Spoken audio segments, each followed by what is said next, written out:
Kita lanjutkan materinya mengenai perkembangan moral. Nah, pengertian perkembangan moral.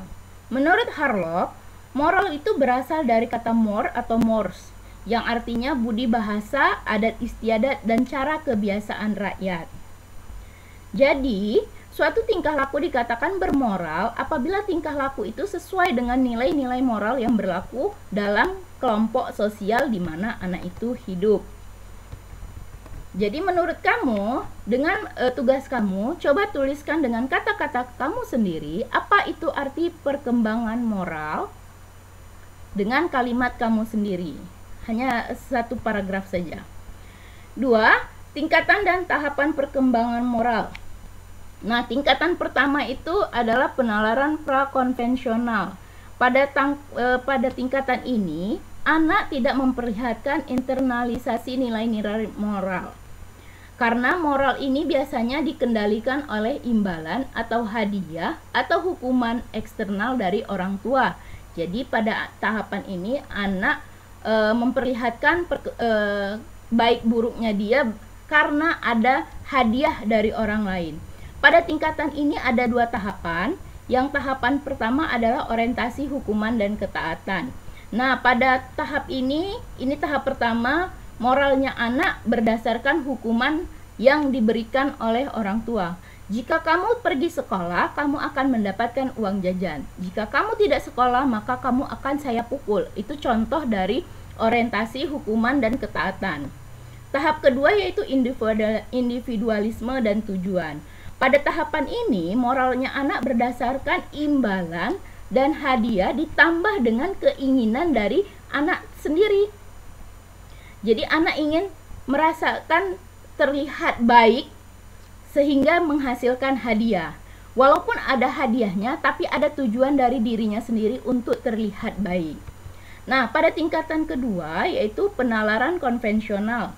Pada penalaran konvensional, penalaran ini tingkatan individu yang menengah, di mana anak sudah mampu menerapkan dan mentaati standar-standar moral, tapi tidak menerima standar moral dari orang lain atau aturan-aturan masyarakat. Nah, ini pada tingkat kedua ini ada tahapan yang ketiga, yaitu normal-normal interpersonal. Apa itu? Pada tahapan ini, seorang menghargai kebenaran, kepedulian, dan kesetiaan kepada orang lain sebagai landasan pertimbangan moral. Sehingga seorang anak mengharapkan dihargai oleh orang tuanya sebagai anak yang terbaik. Pada tingkatan ini ada tahapan keempat yaitu moralitas sistem sosial, di mana di mana suatu pertimbangan itu didasarkan atas pemahaman atau aturan hukuman, keadilan dan kewajiban. Jadi di sini sudah ada keadilan dan kewajiban yang dimiliki anak. Tingkatan ketiga yaitu penalaran pasca konvensional, yaitu pemikiran tingkat tinggi di mana moralitas benar-benar dilaksanakan dan tidak didasarkan standar-standar orang lain, sehingga anak sudah memperlihatkan moral tanpa harus menerima imbalan, hadiah, dan membandingkan dengan orang lain.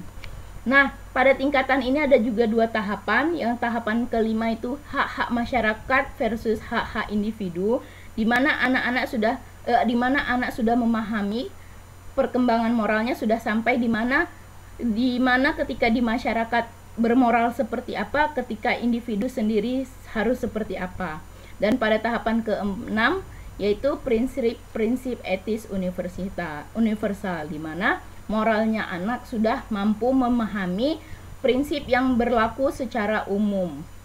Nah, menurut kamu, ketika anak berada di masa puber, kira-kira anak itu sudah di tingkat tahap berapa perkembangan moralnya? Nah, faktor yang mempengaruhi perkembangan moral itu pertama adalah kognitif umum. Nah, sebelumnya kita juga sudah mengetahui kognitif, yaitu perkembangan kemampuan dalam memahami sesuatu. Nah, di sini ketika sampai di perkembangan kognitif umum, maka anak sudah mampu menerapkan nilai-nilai luhur seperti kesetaraan, keadilan, hak azazi, dan seterusnya. Yang kedua, penggunaan rasio dan rasional, di mana anak lebih cenderung memperoleh manfaat dalam perkembangan moral ketika mereka memiliki kerugian fisik dan emosional yang ditimbulkan perilaku terhadap orang lain. Yang C, isu dan dilema moral. Ini memperlihatkan isu-isu dilema yang terjadi itu mempengaruhi perkembangan anak. Ketika mereka menghadapi dilema yang tidak dapat ditanganinya secara memadai, ini akan mempengaruhi tingkat moralnya secara drastis. Kemudian perasaan diri. Nah, ini juga hal yang penting untuk perkembangan moral, di mana anak lebih cenderung terlibat dalam perilaku moral ketika mereka berpikir kalau mereka sesungguhnya mampu menolong orang. Jadi, perasaan diri, kemampuan akan dirinya juga berpengaruh terhadap perkembangan moral. Oke, terima kasih, itu penjelasan mengenai perkembangan moral. Lebih dan kurang saya minta maaf. Assalamualaikum warahmatullahi wabarakatuh.